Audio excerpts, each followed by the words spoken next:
नमस्कार दोस्तों, आज हम सुनते हैं माँ ब्रह्मचारिणी नवरात्रि दिवस द्वितीय की अद्भुत कथा।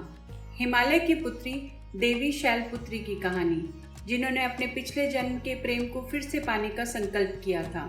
लेकिन असली परीक्षा अब शुरू होने वाली थी, क्योंकि भगवान शिव को पाना आसान नहीं था।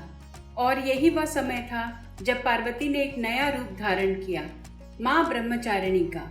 एक दिन पार्वती ने अपने माता पिता हिमवान और रानी मैना से कहा, मैं शिव को अपने पति के रूप में प्राप्त करना चाहती हूँ और इसके लिए मुझे तपस्या करनी होगी। माता पिता घबरा गए। हिमालय के जंगल, कड़ाके की ठंड, जंगली जानवर, लेकिन पार्वती का संकल्प अटल था। वे राजमहल छोड़कर जंगल की ओर चल पड़ी। अब पार्वती राजकुमारी नहीं रही, उन्होंने साध्वी का जीवन अपनाया। उनके हाथ में थी जपमाला और कमंडल। यही रूप था माँ ब्रह्मचारिणी का। उन्होंने तपस्या शुरू की। पहले कई साल तक वे केवल फल और फूल खाकर जीवित रही। फिर उन्होंने केवल पत्ते खाना शुरू किया। कुछ समय बाद उन्होंने पत्ते भी छोड़ दिए। कहा जाता है कि हजारों वर्षों तक वे बिना अन्न और जल के तपस्या करती रही। तेज धूप, तेज हवाएं, बरसात, बर्फ, कुछ भी उन्हें रोक नहीं सका। देवता यह सब देखकर आश्चर्य में थे। वे सोचने लगे, इतनी कठोर तपस्या कोई साधारण स्त्री नहीं कर सकती। देवता पहुंच गए भगवान शिव के पास।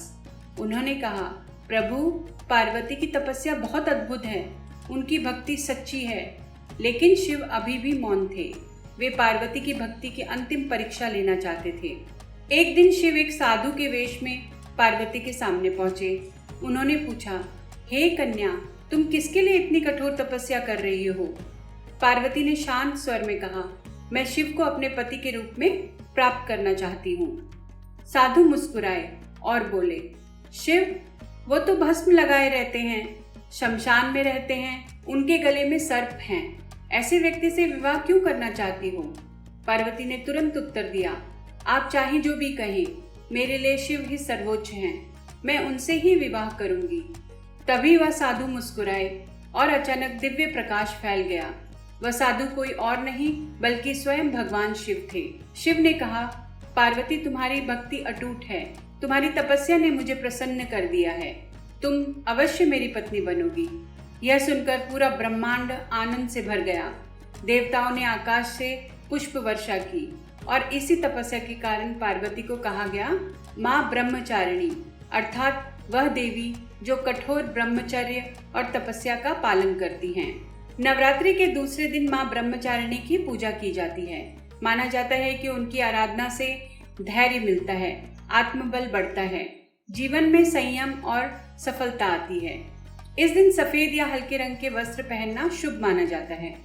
अब मिलकर माँ का बीज मंत्र जपते हैं, ओम ह्रीम ब्रह्मचारिण्ये नमः। और विशेष मंत्र, ओम ऐं ह्रीं क्लीं चामुंडाय विच्छे।